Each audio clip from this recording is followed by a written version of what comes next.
Die ältesten Mythen Mesopotamiens erzählen etwas Verstörendes. Der Mensch wurde nicht erschaffen, weil die Götter ihn liebten. Er wurde erschaffen, weil sie ihn brauchten, weil die göttliche Struktur überlastet war, weil selbst die Götter arbeiteten, litten, murrten und irgendwann nicht mehr bereit waren, die Last der Welt allein zu tragen. Am Anfang steht deshalb kein Paradies, kein freier Mensch unter offenem Himmel und keine Schöpfung aus reiner Güte. Am Anfang steht eine Krise. Und die Lösung dieser Krise ist ein neues Wesen, geformt aus Lehm, belebt durch Blut und göttliche Substanz, klug genug, um zu verstehen, aber sterblich genug, um begrenzt zu bleiben. Denn in diesen Mythen bekommt der Mensch etwas Gefährliches. Er bekommt Wissen, aber die letzte Tür bleibt verschlossen. Auf den Tontafeln Mesopotamiens beginnt die Geschichte des Menschen nicht mit einer Idylle, sondern mit Arbeit. Im Atrahasis-Epos tragen niedere Götter die Last der Welt. Sie graben Kanäle, bewegen Erde, bewässern Felder und halten jenes System am Laufen, die später als göttlich erscheint. Doch diese Ordnung hat einen Preis.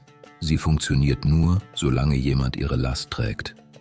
Irgendwann legen die Götter ihre Werkzeuge nieder, nicht weil sie gegen die Schöpfung selbst rebellieren, sondern weil sie nicht länger bereit sind, für sie zu schuften.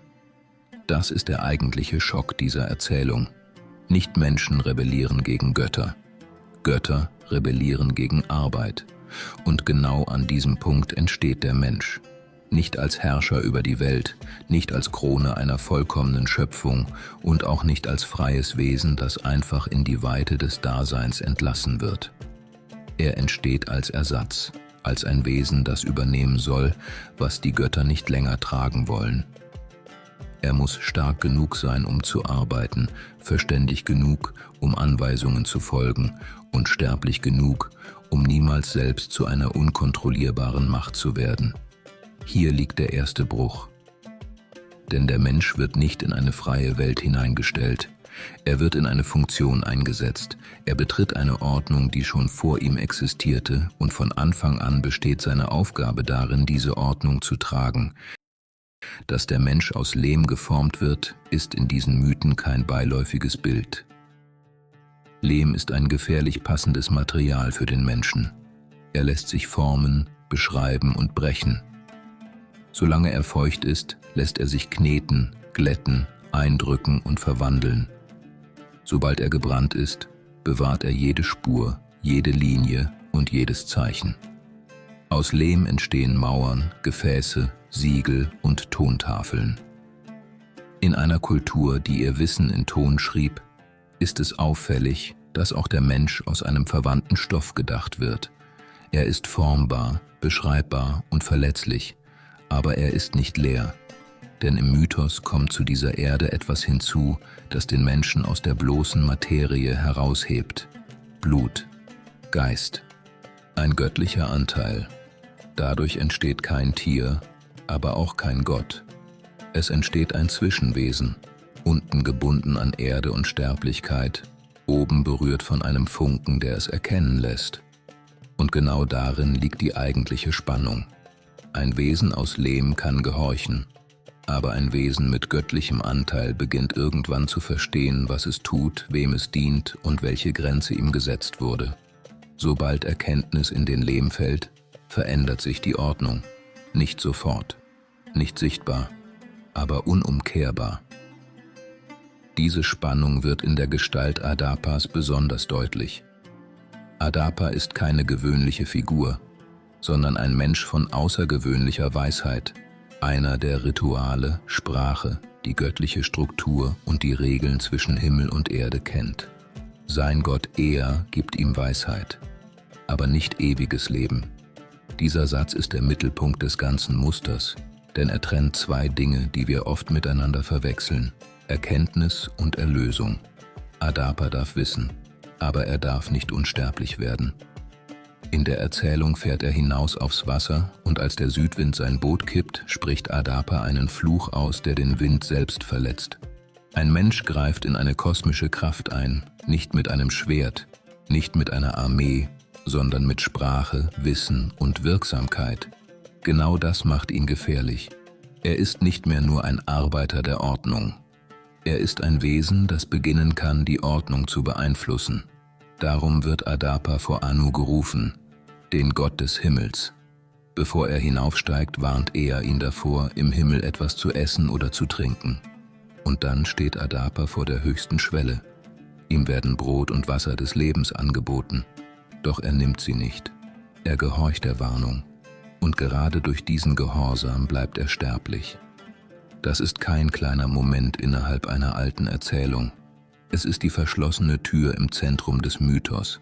Adapa darf hinaufsteigen, aber nicht bleiben. Er darf sehen, aber nicht besitzen. Er darf die Ordnung erkennen, aber nicht selbst zur Ordnung werden. Er bekommt Wissen, aber nicht die letzte Macht. An dieser Stelle wird der Mythos dunkler, weil er eine Form von Kontrolle zeigt, die viel subtiler ist als bloßes Verbot. Es geht nicht darum, den Menschen unwissend zu halten. Das wäre zu einfach. Die gefährlichste Form von Kontrolle ist nicht Dunkelheit. Es ist Licht, das nur bis zu einer bestimmten Grenze reicht. Die stärkere Form von Kontrolle besteht darin, einem Wesen genug Wissen zu geben, damit es funktioniert, aber nicht genug Freiheit, damit es entkommt. Man gibt dem Menschen Sprache, Werkzeuge, Rituale, Technik und Erinnerung. Man lässt ihn Städte bauen, Felder vermessen, Zeichen lesen, Kalender führen und Opfer darbringen. Man erlaubt ihm, die Welt zu ordnen und ihre Abläufe zu verstehen. Doch dort, wo Wissen zur Befreiung werden könnte, endet sein Weg. Der Mensch darf die Welt erkennen, aber nicht verlassen. Er darf dienen, verstehen, gestalten und sogar in den Himmel gerufen werden. Aber an der entscheidenden Tür wird er aufgehalten. Deshalb ist Adapa keine Geschichte über Dummheit. Er ist kein Narr und kein unwissender Sterblicher, der an seiner Begrenztheit scheitert. Er scheitert, obwohl er weiß. Oder vielleicht gerade deshalb. Denn sein Wissen befreit ihn nicht vollständig. Es macht seine Grenze nur sichtbarer. Vielleicht wirkt dieser Mythos deshalb so alt und gleichzeitig so gegenwärtig. Er beschreibt eine Welt, in der Wissen erlaubt ist, solange es das System nicht sprengt. Doch Wissen bleibt nie still. Es sammelt sich in Sprache, in Werkzeugen, in Mauern, in Namen und in Zeichen, die in Ton gedrückt und über Generationen weitergegeben werden. Aus einzelnen Menschen werden Gemeinschaften, aus Gemeinschaften werden Städte und aus Städten werden Stimmen, die immer lauter werden. In den mesopotamischen Flutmythen wird genau das zum Problem. Die Menschheit wächst, wird lauter, zahlreicher und zu schwer zu lenken. Die Götter reagieren nicht mit Geduld und nicht mit Belehrung, sondern mit Eingriff. Erst kommen Plagen, dann Dürre, dann Hunger und schließlich steigt das Wasser über das Land. Felder verschwinden, Mauern brechen. Die Geräusche der Menschen werden unter einer einzigen gewaltigen Bewegung begraben. Doch auch diese Geschichte ist nicht einfach Vernichtung. Ein Mensch wird gewarnt. Atrahasis, Ziusudra oder Utnapishtim, je nach Überlieferung trägt er einen anderen Namen, aber seine Funktion bleibt ähnlich. Er baut ein Boot, übersteht die Wasser und trägt den Rest der alten Welt in eine neue. Die Flut löscht also nicht alles. Sie wählt aus, sie trennt, sie setzt zurück. Legt man diese Mythen nebeneinander, wirkt es nicht wie Zufall. Es entsteht ein dunkles Muster. Zuerst gibt es eine überlastete Ordnung, dann die Erschaffung des Menschen, dann Arbeit, dann Wissen, dann Überschreitung, dann Eingriff und schließlich einen Neubeginn. Der Mensch wird geschaffen, um die Welt zu tragen. Doch indem er sie trägt, beginnt er, sie zu verstehen. Indem er sie versteht, beginnt er, sie zu verändern. Und indem er sie verändert, nähert er sich einer Grenze, die ihm nie ganz geöffnet wurde. Die Mythen sagen also nicht einfach, dass der Mensch klein ist. Sie sagen etwas Unruhigeres. Der Mensch ist groß genug, um gefährlich zu werden, aber nicht groß genug, um die letzte Schwelle zu überschreiten. Vielleicht ist die Flut deshalb mehr als eine Strafe. Vielleicht ist sie das dunkle Gegenstück zur Schöpfung. Denn wenn die Schöpfung den Menschen aus Lehm formt, dann ist die Flut jene Macht, die diese Form wieder auflösen kann. Die entscheidende Frage ist nicht, ob diese Texte wörtlich gelesen werden müssen. Die entscheidende Frage ist, warum eine der ältesten Überlieferungen der Menschheit den Menschen ausgerechnet so beschreibt. Nicht als vollkommen freies Wesen, nicht als unschuldige Krone der Schöpfung, sondern als Geschöpf einer überlasteten Ordnung, als Arbeiter der Götter, als Träger von Wissen und als begrenzte Gefahr.